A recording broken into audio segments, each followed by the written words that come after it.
Zethkar stood in front of the great silver screen in the council chambers and felt his 3 hearts beating faster than normal. The Council of Galactic Monitoring had just given him what they called a simple job, but he knew nothing was ever simple when it came to watching new species fight their first real war.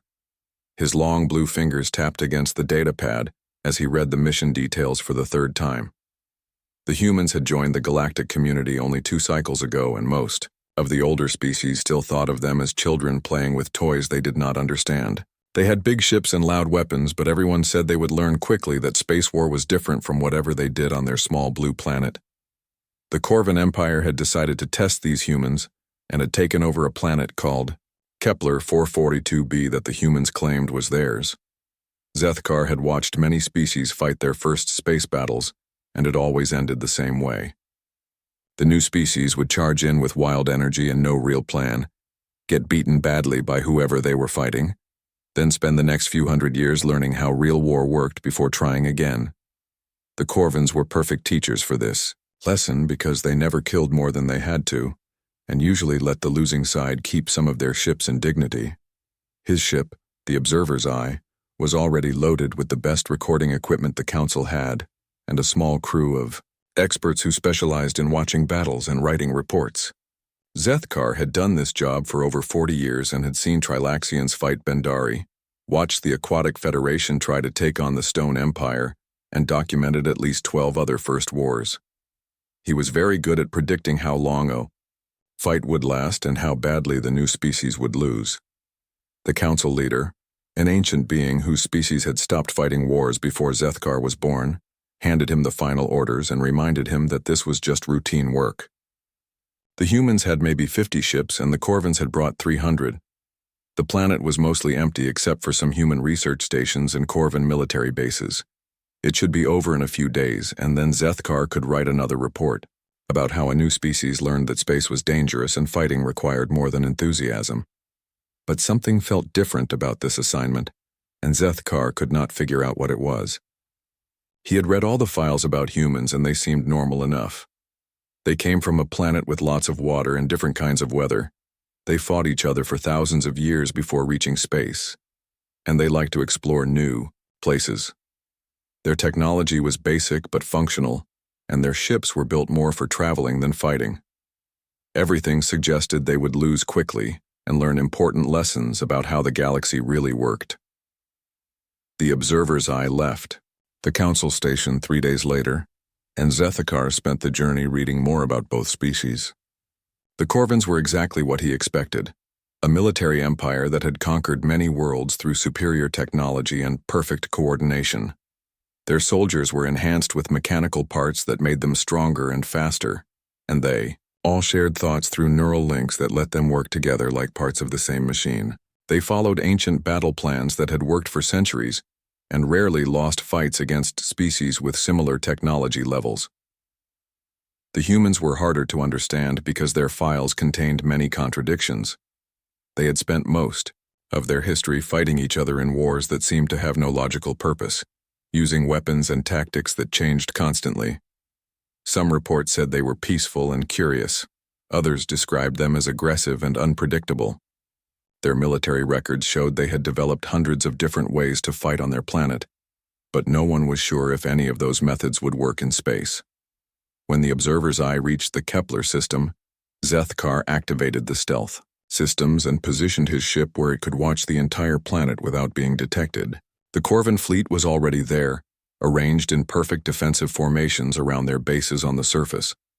Their ships were sleek and efficient, built for quick strikes and overwhelming firepower. Everything was exactly as Zethkar had expected, and he began setting up his recording equipment. The human fleet arrived exactly when their messages had said they would, and Zethkar got his first real look at their ships. They were larger than he had expected, but moved in loose groups that seemed almost random compared to Corvan precision. The humans sent the usual challenges and demands that all species made before fighting, and the Corvans responded with their standard warnings and ultimatums.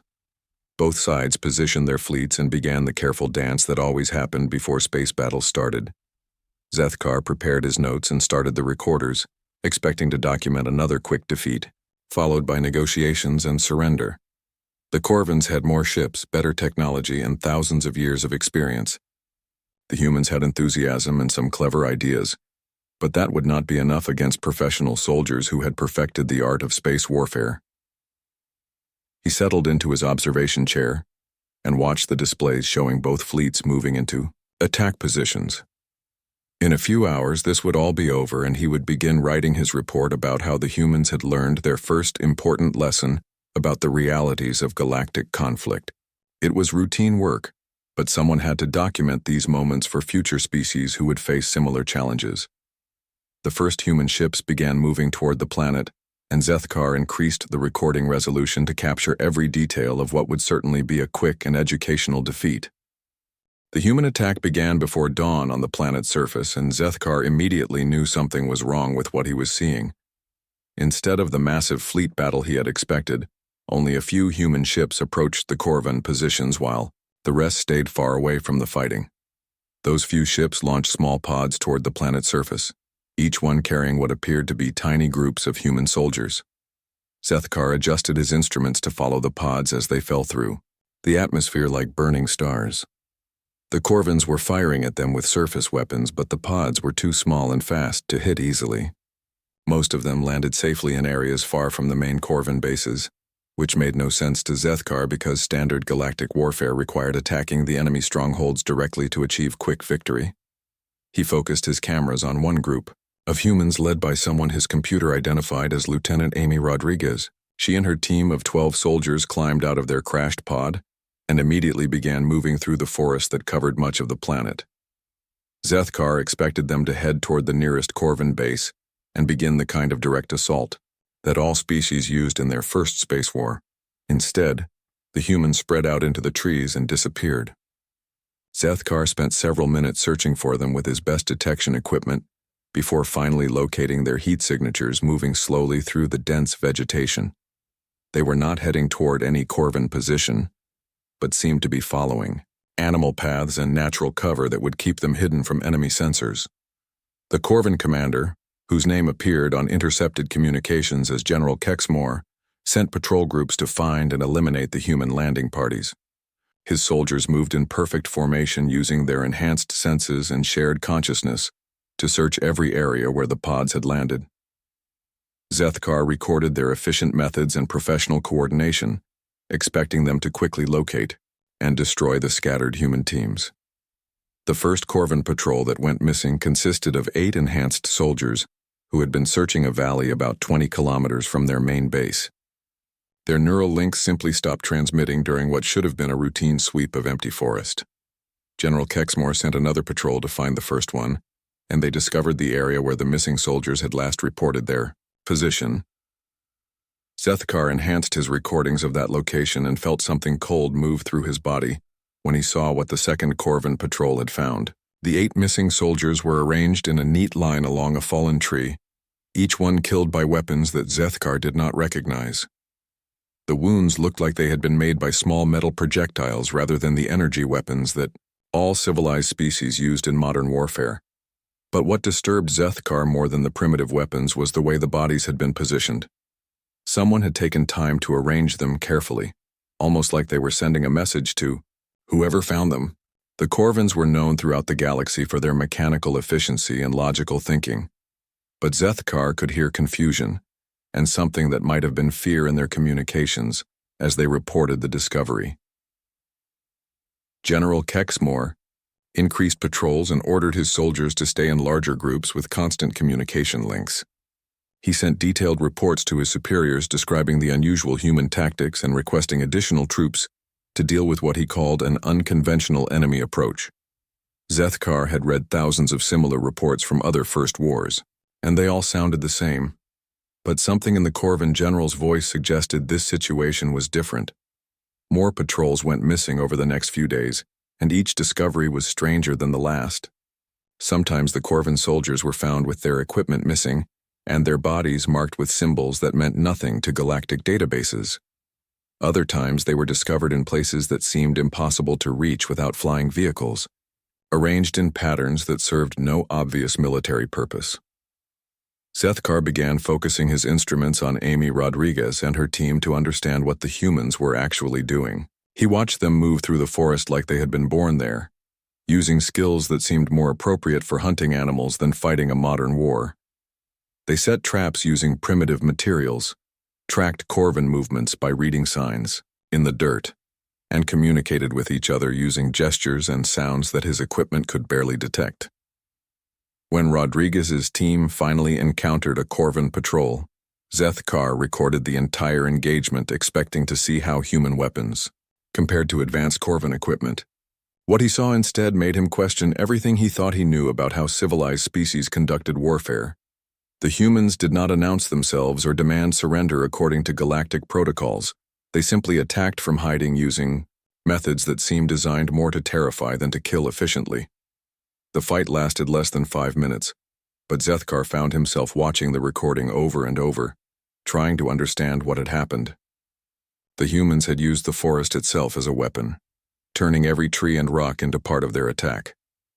They moved like predators rather than soldiers, striking from unexpected directions and disappearing before the corvans could respond effectively. When it was over, 3 corvan soldiers were dead and the rest were so badly shaken that they could barely report what had happened. Rodriguez and her team vanished back into the forest, leaving behind another carefully arranged scene that would confuse and frighten the next patrol that found it.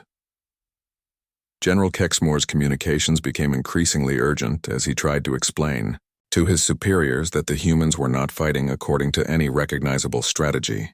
His reports described an enemy that seemed more interested in psychological warfare than territorial conquest, using tactics that violated several galactic conventions about proper military conduct.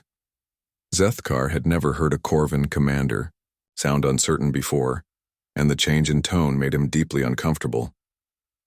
By the end of the first week, Zethkar realized he was not documenting a normal first war between species learning to fight in space. He was watching something much stranger and more disturbing, something that suggested the humans had brought their own ideas about warfare into the galaxy, without bothering to learn how civilized species were supposed to behave. The storm that hit Kepler 442b during the second week of fighting was the kind of weather event that usually stopped all military operations until it passed. Zethkar watched from his safe position in space as lightning filled the sky and rain turned the planet's surface into a maze of flooding rivers and muddy ground. The corvans pulled their patrols back to their fortified bases and waited for conditions to improve, following standard military procedure that had worked for their species for thousands of years. The humans saw the storm as an opportunity, and Zethkar tracked several teams moving through the chaos toward corvan positions.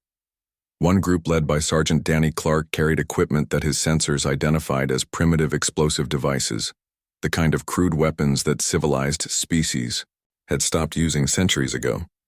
Zethkar expected the storm to stop them like it had stopped everyone else, but instead they seemed to move faster and more confidently in the terrible weather. Danny Clark and his team reached the main corvan base during the worst part of the storm, when lightning was striking the ground every few seconds, and the rain was so heavy that even enhanced corvan sensors could not see more than a few meters. Zethkar watched in fascination as the humans used the storm itself to mask their approach, timing their movements with thunder crashes and using flooded areas to avoid detection systems. The corvan base was supposed to be impregnable, built with the best defensive technology the Empire had developed over centuries of warfare. Energy shields protected it from orbital bombardment. Automated weapons covered every approach, and the base itself was buried deep enough underground to survive almost any attack. General Kexmore had positioned his command center there because it represented everything advanced about corvan military engineering. But Zethkar realized the humans were not trying to break through those defenses in any way the corvans had planned for. Instead of attacking the shields or weapons directly, Danny Clark's team was studying how the base worked and looking for weaknesses that existed not in the design, but in the assumptions behind it. They spent hours in the storm observing how power flowed through the facility and where the critical systems were located. When they finally acted, it was not with the kind of massive assault that galactic warfare manuals described. Instead, they placed their primitive explosives in locations that Zethkar's advanced scanners identified as structurally insignificant. The humans seemed to be attacking parts of the base that had nothing to do with its defensive capabilities, focusing on support systems and backup equipment that would normally be ignored during proper military operations. The first explosion happened exactly as a lightning strike hit the base's main power relay, and Zethkar initially thought it was just a coincidence. The second explosion came during another thunder crash and took out what appeared to be a minor ventilation system. By the time the third explosion destroyed a water processing plant, Zethkar understood that the humans were not trying to destroy the base directly, but were instead turning its own systems against it. Each small explosion caused cascading failures throughout the facility as automated systems tried to compensate for damage in ways their programmers had never anticipated. The humans had somehow learned to read Corvan technology well enough to predict how it would respond to specific types of failure, and they were using that knowledge to create a chain reaction that would destroy the base from within. General Kexmore's communications became frantic as his perfect fortress began collapsing around him, not from enemy fire but from its own defensive systems going wrong in precisely the right sequence. Emergency protocols that were designed to protect the base instead made the damage worse, as each automated response created new vulnerabilities that the next human explosion could exploit. Zethkar recorded the entire process with growing amazement and horror. He had studied galactic warfare for decades and had never seen anything like what the humans were doing. They were not just fighting with primitive weapons. They were using the enemy's technological superiority against itself in ways that suggested a completely different understanding of how modern war should work. The base's main reactor began overloading as its cooling systems failed in exactly the sequence the humans had planned. Safety systems that had been tested for thousands of scenarios could not cope with the specific pattern of damage that Danny Clark's team had created. Zethkar watched in disbelief as one of the most advanced military installations in the galaxy began destroying itself because 12 humans with crude explosives had found flaws that Corvan engineers had never imagined. General Kexmore ordered immediate evacuation as his command center filled with toxic gases from damaged environmental systems. His perfectly coordinated soldiers stumbled through corridors that were becoming death traps as the base's own defenses turned against them. The shared consciousness that made Corvan so effective in normal warfare became a liability as panic and confusion spread through their neural links faster than their leaders could control. But the worst part for Zethkar was watching how the humans reacted to their success. Danny Clark and his team did not celebrate or show any emotion as they watched the Corvan base tear itself apart. They simply moved to their next target with the same calm efficiency they had shown throughout the operation, treating the destruction of an advanced military facility like it was routine work that required no special attention. Other human teams across the planet were conducting similar operations against smaller Corvan positions, and Zethkar began to see a pattern that made his blood run cold. The humans were not fighting random battles or responding to Corvan moves. They were executing a carefully planned campaign that treated every enemy installation like a puzzle to be solved, rather than a target to be destroyed through superior firepower. Each attack revealed new ways that human thinking differed from every other species Zethkar had studied. Where galactic warfare focused on overwhelming the enemy through technological superiority and coordinated mass attacks, the humans seemed to prefer finding unexpected weaknesses and exploiting them with minimal force applied in exactly the right way at precisely the right time. The psychological effect on the Corvans was devastating. Their military doctrine had prepared them for every kind of conventional attack, but offered no guidance for dealing with an enemy that refused to fight conventionally. Reports from surviving Corvan officers described an enemy that seemed to understand their technology better than they did. An enemy that could turn their greatest strengths into fatal weaknesses with tools that belonged in a museum. Zethkar began to understand that he was not documenting a war in any sense that the galaxy would recognize.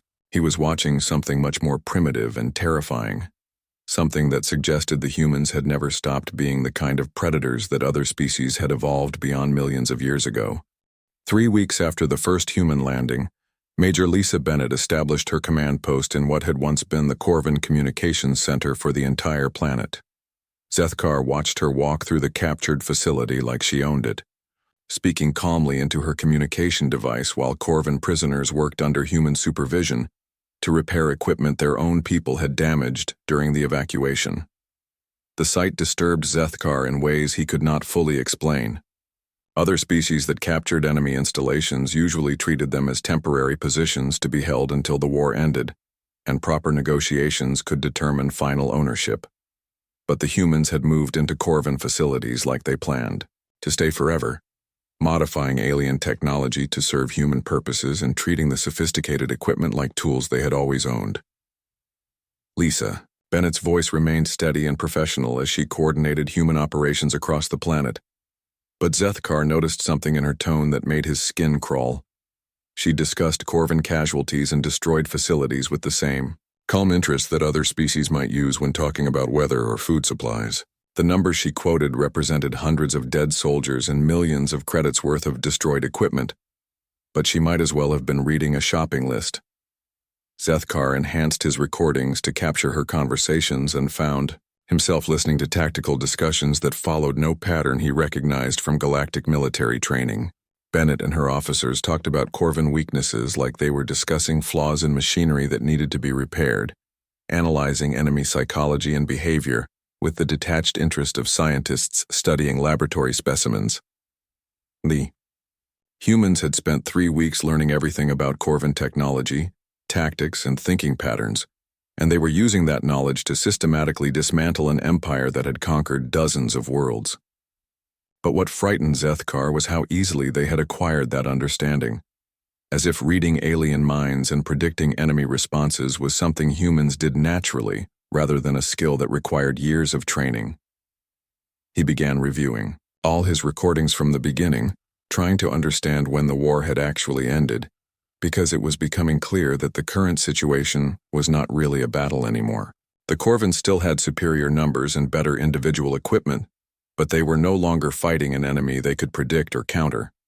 Instead, they were being systematically hunted by an opponent that seemed to understand them better than they understood themselves. The turning point had come during the second week when human teams stopped trying to destroy Corvin positions and instead began capturing them intact. Zethkar had initially thought this showed human inexperience with proper warfare, but now he realized it was part of a strategy that was far more sophisticated and terrifying than simple destruction. The humans were not just winning battles, they were learning from every engagement and becoming more dangerous with each victory. Every captured Corvin facility became a source of information that made the next attack more precise and devastating. Every prisoner provided data about Corvin, psychology and tactics that the humans used to predict and counter future enemy moves. The humans were not just fighting a war, they were conducting an educational program that used an entire enemy species as teaching material.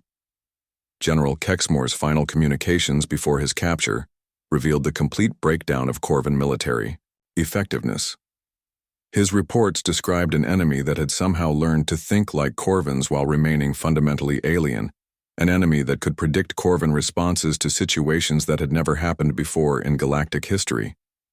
The general's last message begged his superiors to send negotiators rather than reinforcements, because military solutions no longer seemed possible. Zethkar realized that the humans had done something unprecedented in galactic warfare. They had turned their technological disadvantage into a weapon by forcing the enemy to fight in ways that superior technology could not address. Every Corvin advantage had been neutralized not through better equipment, but through better understanding of how to make those advantages irrelevant. The human fleet that had remained in space throughout the ground fighting finally moved toward the planet, but Zethkar could see they were not coming to support a difficult battle. They were arriving to collect the results of a campaign that had been decided weeks earlier by soldiers who had never fired the advanced weapons their ships carried. The space battle that everyone had expected was not going to happen, because there was no longer an enemy fleet capable of fighting it. Captain Jake Morrison's ships moved into orbit around Kepler 442b, like they were taking possession of property they had purchased rather than conquered. The remaining Corvin vessels fled without attempting to engage, their crews too demoralized and confused to mount any kind of organized resistance. Zethkar watched the most advanced military force in that sector of the galaxy retreat from an enemy they still did not understand. But what haunted Zethkar most was watching Lisa Bennett coordinate the aftermath of victory with the same calm professionalism she had shown during the fighting. She discussed prisoner treatment, equipment salvage, and planetary occupation like she had done this many times before, even though this was supposed to be humanity's first real space war. Her certainty and competence suggested that humans had been preparing for galactic warfare much longer than anyone realized. The more Zethkar studied the recordings, the more he understood that he had not witnessed a normal military campaign. The humans had demonstrated capabilities that went far beyond what any species should have been able to develop in their first encounter with advanced galactic warfare. They had shown an understanding of psychology, technology, and strategy that suggested they had been studying their potential enemies for years before revealing themselves to the galactic community. He began to suspect that humanity's apparent primitiveness when they first joined the galaxy had been carefully calculated to make other species underestimate their capabilities. The crude technology and simple diplomatic approaches that had marked their early interactions now seemed like camouflage designed to hide something much more sophisticated and dangerous. Zethkar found himself staring at his instruments and wondering, what kind of species could master galactic warfare so quickly and completely while making it look easy and routine? The humans had not just defeated the Corvins, they had done it in a way that demonstrated total understanding of their enemy while revealing almost nothing about their own true capabilities. It was the kind of strategic thinking that older galactic species had taken centuries to develop, accomplished by newcomers in their first real test. Zethkar sat in his private quarters aboard the Observer's Eye and stared at the datapad containing his complete recordings of the human-Corvin conflict. 6 weeks of detailed documentation that told a story the Galactic Council was not prepared to hear.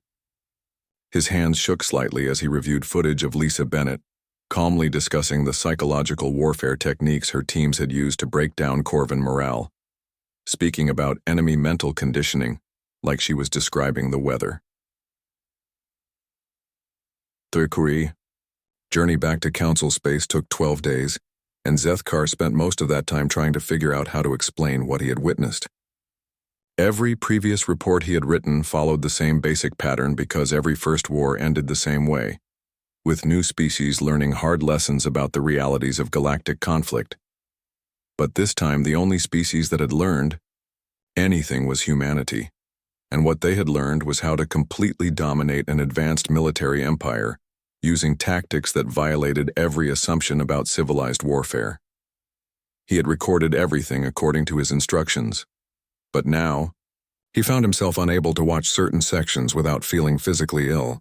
The footage of human soldiers arranging Corvin bodies in specific patterns to send psychological messages to the next patrol. The communications intercepts showing how humans had systematically destroyed enemy morale by demonstrating that no Corvin position was safe and no Corvin tactic was effective. The interviews with Corvin prisoners who described their captors as polite and professional, while conducting interrogations that revealed every detail of enemy operations and psychology. The worst recordings were the ones that showed human reactions to their own success.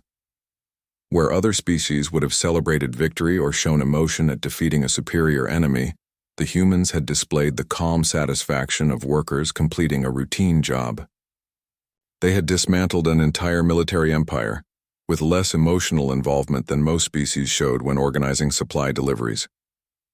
When the Observer's Eye reached Council Station, Zethkar was greeted by the usual ceremony that marked the return of a successful monitoring mission. Council members gathered to hear his preliminary report and receive the data that would help them understand how the newest galactic species had performed in their first real test. Everyone expected to learn that humanity had either been defeated and educated or had achieved a costly victory that taught them respect for galactic military standards. Instead, Zethkar found himself standing before the assembled council with recordings that showed humanity had not just won, but had done so in ways that suggested they were more dangerous than any species currently in the galactic community. He looked at the expectant faces around him and realized that telling the truth would create panic and fear that could destabilize centuries of peaceful cooperation between species. The official report he presented described human tactics as unconventional, but effective, emphasizing their creativity and adaptability while downplaying the psychological warfare and systematic manipulation that had actually won the conflict. He mentioned their primitive weapons and simple technology, while avoiding any discussion of how those limitations had been turned into advantages through superior strategic thinking. The Council received his sanitized report with satisfaction and mild surprise, noting that humans had performed better than expected but still within normal parameters for a new spacefaring species. They discussed welcoming humanity more fully into galactic affairs and offering them opportunities to learn proper military procedures from more experienced civilizations. Sethkar said nothing while listening to plans that assumed humans needed guidance from species they had already proven they could outthink and outfight. But in his private files, Sethkar kept the real recordings and the complete analysis that revealed what humanity actually represented. Hours of documentation showing that humans had not stumbled into victory through luck or primitive enthusiasm, but had executed a carefully planned campaign that demonstrated mastery of psychological warfare, technological adaptation, and strategic thinking that surpassed anything in galactic military history. The humans had not just defeated the Corvins, they had done it while learning everything about galactic warfare standards and revealing almost nothing about their own true capabilities.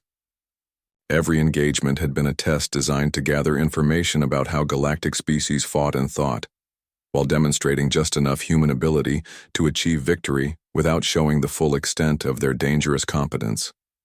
In the II, weeks following his return, Sethkar watched with growing unease as other council members celebrated humanity's integration into galactic society. Trade agreements were signed, diplomatic exchanges were arranged, and human representatives were invited to participate in discussions about regional security and military cooperation. Everyone seemed eager to share knowledge and technology with these promising newcomers, who had shown such impressive adaptability in their first conflict. But Sethkar remembered Lisa Bennett's calm voice, discussing casualty reports, and Jake Morrison's efficient occupation of conquered territory, and he began making quiet preparations for a future that other council members could not imagine. He upgraded his ship's defensive systems and researched remote territories beyond the current borders of galactic civilization, places where an experienced observer might find refuge when the galaxy finally understood what it had welcomed into its midst, because Sethkar had learned something that would take the rest of the galaxy much longer to realize. Humanity had not joined the galactic community to learn from older and wiser species. They had joined to study potential enemies and prepare for conflicts that other species did not even know were coming. Their apparent primitiveness and enthusiasm for learning had been carefully crafted camouflage designed to hide the fact that they were already more dangerous than anyone else in known space. The nightmare Sethkar had witnessed was not humanity's capacity for violence, which was impressive but not unique among galactic species. The real horror was their ability to make that violence seem reasonable and necessary, while systematically gathering intelligence about every potential threat in the galaxy. They had turned first contact into reconnaissance, and their integration into galactic society into the greatest intelligence-gathering operation in recorded history. And now they were inside the system, trusted and welcomed by species who had no idea they had just invited the most effective predators in the galaxy to study them up close. Sethkar packed his personal belongings and filed a request for extended exploration duty in the Outer Rim territories, hoping to be very far away when humanity finally decided that the learning phase was over and the real war could begin.